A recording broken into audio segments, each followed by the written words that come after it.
ఈ వ్రతాలు, నోములు ఆచరించేటప్పుడు మనం వాయినాలు కూడా అందిస్తూ ఉంటాం కదా! అవును. ఈ వాయినాలు ఇచ్చే సందర్భంలో పాటించవలసినటువంటి విధి విధానాలేంటి? వాయనం అనేది స్వీకరించే ఆహార పదార్థానికి సంబంధించింది అయి ఉన్నది. సాంగతా సిద్ధ్యర్థం అని చెప్పాలి. వాయనములో మూసి వాయనము అని ఆ శబ్దాన్ని వినియోగిస్తూ ఉంటారు. వివాహంలోనే ప్రాంతీయ ఆచారాలకు లోబడి వాయనం అనే దానిని పరిచయం చేస్తూ ఉంటారు వధువుకు. చిన్న చేట దానిని మొంటె అని పిలుస్తారు. బియ్యాన్ని, కందిపప్పును చెరగడం లేదా గాలికి ఇలా ఎగురవేసి దుమ్ము ధూళి తొలగించుకోవడం, బియ్యము అందులో విరిగిన బియ్యము నూకలు విడి చేసుకునే నిమిత్తమై, వేరు చేసుకునే నిమిత్తమై చేటలను వినియోగించడం పూర్వకాలంలో విరివిగా ఉండేది. ఈనాటి కాలంలో ఒక అలంకరణ వస్తువుగా చూస్తున్నాం. ఈ చేట చిన్న ప్రమాణంలో ఉన్నప్పుడు దానిని మొంటె అంటారు.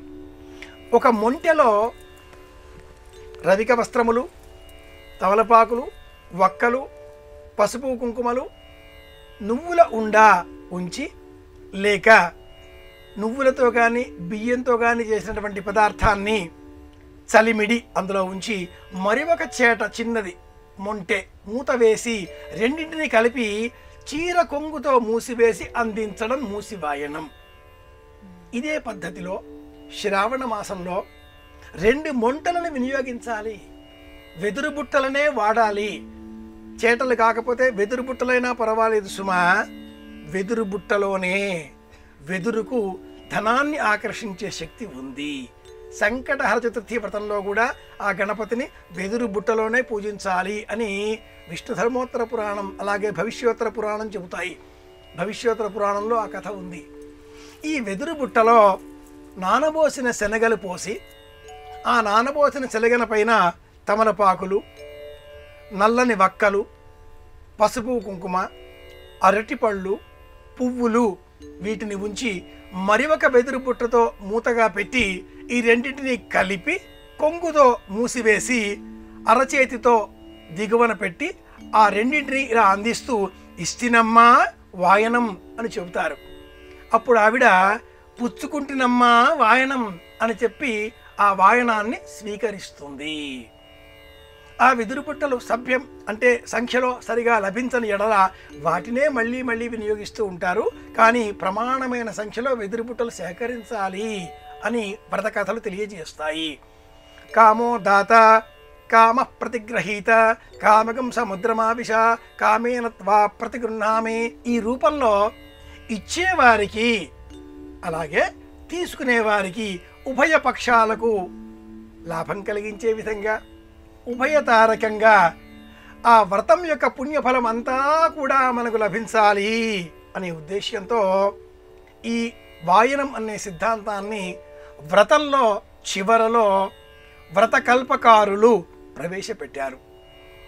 ఉదాహరణగా చెప్పాలి అంటే కేదారీశ్వర వ్రతం 21 రోజుల పాటు చేసే వ్రతం.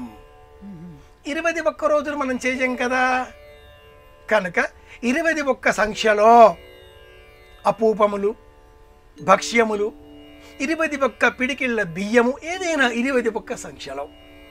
మంగళగౌరీ వ్రతం 5 సంవత్సరాలు చేయవలసిన వ్రతం చేస్తాం. కానీ వాయన రూపంలో 5 గుప్పిళ్ళ నానబోసిన శనగలు ఇలా ఒక ప్రమాణాన్ని సిద్ధం చేసి వ్రతం మొత్తానికి ప్రతీకాత్మకంగా నానబోసిన శనగలను అరటి పళ్ళను మట్టుకు తప్పనిసరిగా జతపరుచుకొని వాయనాన్ని ఆ వ్రతం నోము ఆచరించిన మహిళ ఇతరులకు అందజేయాలి. అందజేసే సమయంలో 5 అలంకరణలను తప్పనిసరిగా తాను కలిగి ఉండాలి. ఆ వాయనం తీసుకునే మహిళకు కూడా అందించి ఉండాలి. కాలికి పసుపు, కంటికి కాటుక, చేతికి గాజులు, శిరస్సులో పుష్పములు, నుదుటన కుంకుమ ఈ 5 ఉండాలి. వీటితో పాటుగా మెడ అంటే ఈ విశుద్ధి చక్రానికి ఇరువైపులా కూడా గంధమును అలదాలి.